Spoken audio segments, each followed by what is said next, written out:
Yon, what's up mga kalumute? Yan, nandito tayo ngayon sa ating ibunan at samahan nyo ako a day in our ibunan. Siyempre, wala tayong mai-vlog pa at ini-schedule pa natin. So samahan nyo muna ako para magpatuka, medyo tanghali na. Siyempre yan, ang katuwang natin sa breeding, ang BioPets. Yan, itong ginagamit natin sa breeding. Napakaganda ng ano na to, ng pro and prebiotic na to. So yun, ilalagyan natin lang siya sa tubig. Yan, sinasama na natin to sa pinakainumin nila. So mga approximately mga 3 tablespoon sa 1 liter na tubig yung ilalagay natin dito. So samahan nyo ako magpatuka. Ito pala yung ginagamit natin na patuka. Yan. Canary mix to. Meron na siyang mix ng sunflower, meron na siya oat growth, white millet, red millet. Yan. Tapos canary, meron din siyempre. So hindi ako masyadong nagbibigay ng sunflower sa mga ibon natin. Pero sa mga katulad nito, yan sama-sama, tapos sa malaking cage naman sila, okay lang yan na maparami. Pero pag sa breeder, karaniwan mga 4 pieces lang yung mga pinapakain ko na sunflower. Pero pag may inakay, okay lang kasi kailangan yun. Kailangan ng protein para sa ating mga inakay. So yun, dito tayo mag-start sa mga albso natin dito. Yan, medyo tanghali na, mga gutom na to eh. Pakain muna tayo. Yun, ito yung araw-araw natin na routine in the morning. So ngayon, hindi tayo masyadong busy. Kaya tinanghali tayo kasi wala naman tayong biyahe. So sa mga hindi nakakaalam, nag-i-in-drive na kasi tayo ngayon. Driver na tayo ngayon. So, yun na yung day job natin. Nag-resign na kasi ako sa work. So ngayon, nag-drive na ako. At medyo hectic yung schedule, kaya medyo hindi natin natututukan yung breeding. Pero pailan-ilan may mga sinasalang naman ako. Ito yung mga next natin na breeders. May mga kargang ino, halos may mga may ano dyan eh, may mga nagbabanded pair na dyan. Yan. Tapos dito yung mga ano natin, lapit natin konti para makita nyo.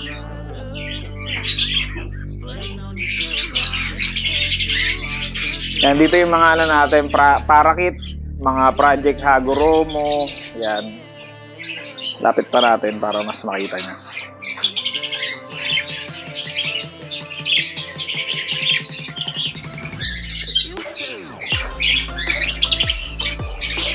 Yan, yan yung mga project natin na Hagoromo.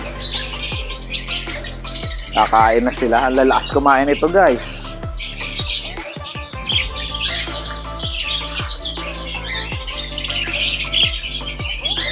Yan. Ang binibigay naman natin dyan, tinatanggal lang natin yung ano.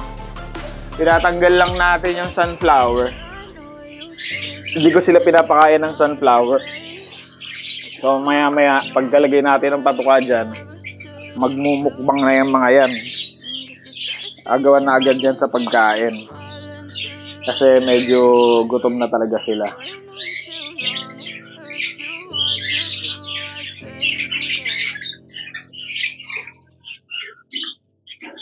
So yan, nakaabang na siya, oh. Nakaabang na sila, oh.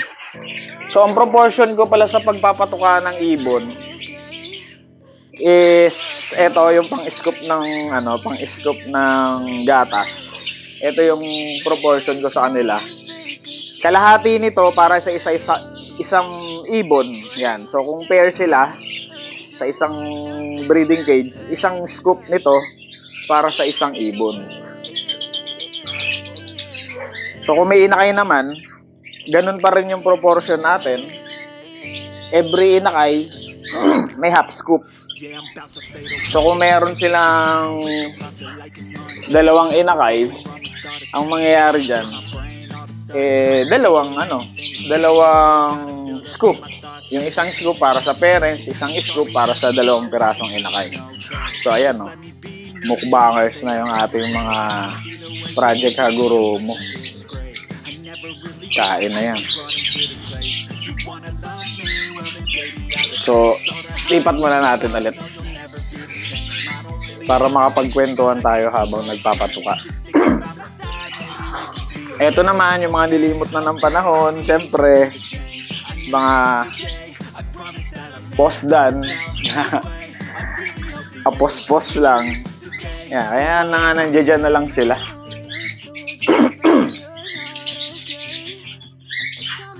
Mga palamuti na lang sa ating ibunan. So yun, kapag kami mga natitirang ganyan, nilalagay ko lang yan sa isang lagayan. Salin na yan. Para papakain ko naman dun sa mga ibang nasa flight.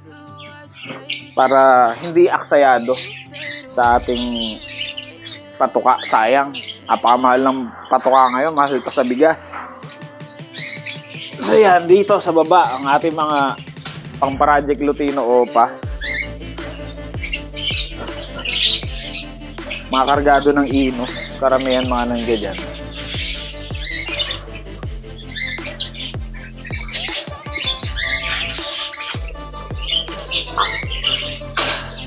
Yan, sa mga gusto mag-try guys ng BioPet, talagang napakahusay nitong BioPet sa breeding. Napakaganda ng effect sa mga ating mga alaga. Yan, so tapos na tayo dito sa side na to. Dito naman side, dun sa loob ng ibunan, tapos na tayo dun. Yung mga breeders natin, hindi ko masyado ma-video kasi masikip, madilim, tas nag-against the light. So yan, dito na tayo sa side na to. Ang ating mga parakeets din, karamihan. Yung mga binibreed natin dito. Yan. So pasensya na guys ha, palipat-lipat yung camera natin. Kasi wala tayong taga-video. Naka-ano lang siya, naka-stand lang siya. So yan. So meron ako ditong isang kakatail na nakawala yung kapare. Pero napaka-galing nito, napaka-bait. O, diba? Sumisipol-sipol pa.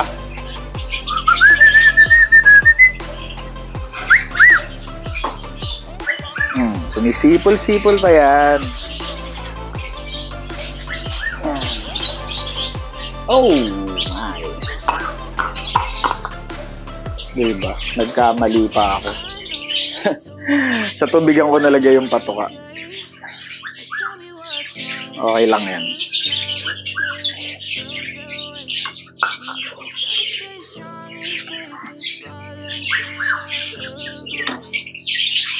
Solo lang to itong parakeet natin dito.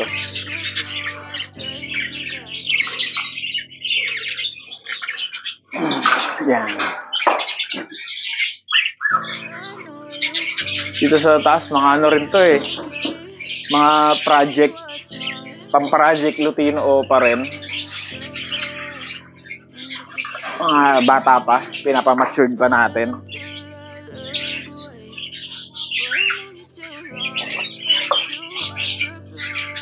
Yan, sa mga ano natin yan, followers and subscribers, pasensya na kayo. At kung hindi pa tayo nakakagawa ng video ng aviary visit, pero syempre sineset na natin yan. May mga kinakausap na tayo para sa ating aviary visit serye. So may mga nakausap naman na tayo, pero ano pa, sineset pa natin para magkatapat yung oras natin sa anong ibibisit natin. Yan, so hopefully maset na natin para mapakilala natin yung mga ibang kaibigan natin mag-iibon.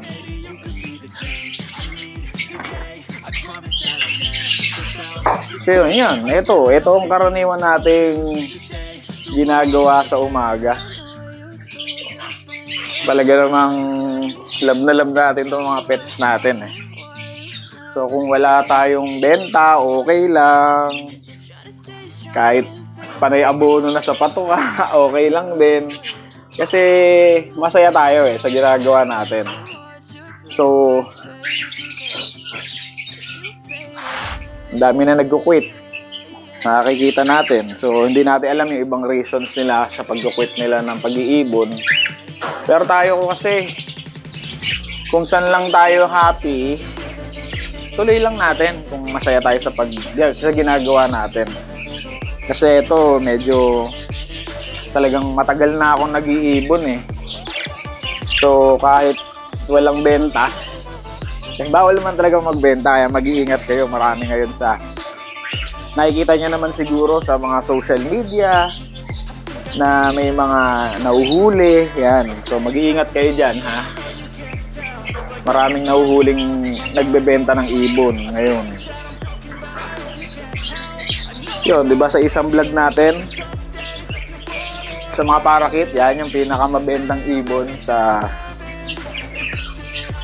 larangan ng pag-iibon. Ito talaga yung pinakamabenta. Kasi napakamura lang, affordable ng mga gustong mag-start. So, ito yung pinakamagandang pag-startan ng pag-aalaga ng ibon. Kumbaga, pang-practice sa breeding. Kasi mura lang siya.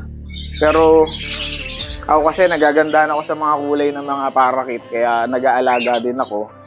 Tapos syempre may pumapakyaw sa atin ng mga parakit, kaya nakakatulong sa mga pambili natin ng patuka. Kaya nagbi-breed din tayo. So ngayon di naman ako nagbebenta eh. Nag-iipon po muna ako ng breeders ng parakit para makapag-set ng mga breeders. So kung mga target ko mga 10 breeders. Sa ngayon kasi ang breeders natin dito tatatlo lang eh. Tapos iisa lang yung proven na talaga na nag-iinakay. Pero napakagaling naman bumuhay ng inakay. At napakagaling mag-produce.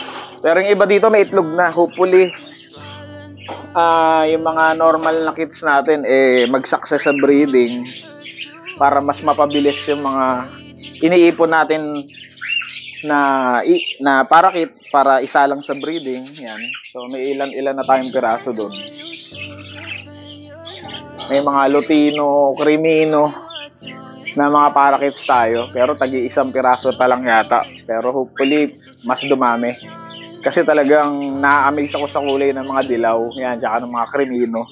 Basta mga red eye, isa yan sa mga paborito kong ibon. Gustong-gusto ko yan. Gustong-gusto ko yung mga ibon na yan. Kaya pati sa African, ganun din. Ganun din yung gusto ko mga ma-produce.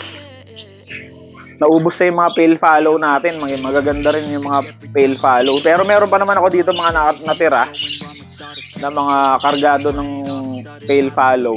Tsaka may visual pa. So isa yan sa mga i-breed natin ulit. Para ramihin natin. Kasi medyo hindi na siya nakikita sa mundo ng pag-iibon. Ayun. Hindi naman tayo naghahabol lang ng mga latest breeds ng ibon. So ako lang, maging masaya lang tayo kung ano yung meron sa ibonan natin. Okay na yun. Basta maraming tumutweet-tweet dyan, okay na yun. Yun, sa ngayon naman, maingay sa ibonan natin, kaya okay pa rin ako. Yan, everyday in the morning, ito yung ginagawa natin bago mag-start ang araw natin. Hindi po pwedeng mahuli sila. Sila talaga yung pinakaunang ginagawa natin sa umaga, ang pagpapatuka ng ating mga alaga. Yan. Kasi syempre, mga cage, nasa cage sila eh. So sa atin talaga sila dependent. Kaya lahat ng best na pwede nating maibigay sa ating mga alaga, ibigay natin. Yun, sad to say, wala na akong nesting materials. Ang hirap maghanap ng Ang hirap maghanap ng malunggay ngayon. Ubus na rin yung nabili natin sa Shopee before. Yan, na-vlog din natin yan. Yung Haystar grass.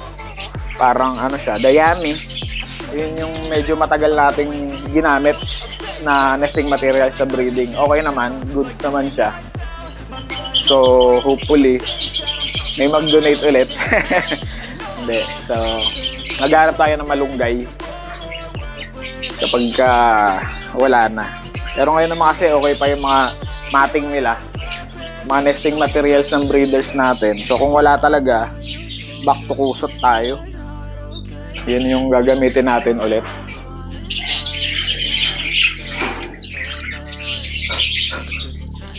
Diba? So, kayo yun, karaniwan, every week, Monday yung coding ko sa sasakyan kaya Monday ako talaga nakakapag-check ng ibunan natin. Yung mga pagsasalang ng mga sa breeding, yung pag-check ng mga inakay. Ngayon, halos kakaano lang pala natin ng iba, kaka-harvest lang natin. So kahit paano may mga na-harvest naman tayo. At may iba tinetest breed pa natin. So hopefully kumarga yung mga ano natin, yung mga project birds natin. So yun, sa abang-abang na lang ulit guys sa sa raffle natin. Wala kasi akong laptop. Kaya nasira yung laptop ko, kaya hindi ako makapagpa-raffle. So hindi ko alam kung paano ko gagawin. Baka sa cellphone na lang siguro muna yung gagamitin ko para magpa-raffle. Kaya abang-abang lang. So yun guys, wala na yung page natin before na God's Creation Mini Aviary. Dinilit ko na po yun. Sa mga kaibigan naman natin dyan, na talagang nakafollow sa atin. Alam na alam niyo yun, bago na rin yung Facebook natin. Nagpalit na rin ako ng Facebook para mag-refresh and mag-restart. Para wala na masyadong mga negativity. Kaya nagpalit ako ng Facebook, kaya nawala rin yung page natin kasi binura ko na. Pero gumawa na tayo ng bagong page, yung Lowmutes TV. Yan, kasi dati God's Creation Mini Aviary, yung pangalan kasi ng ibunan natin yun.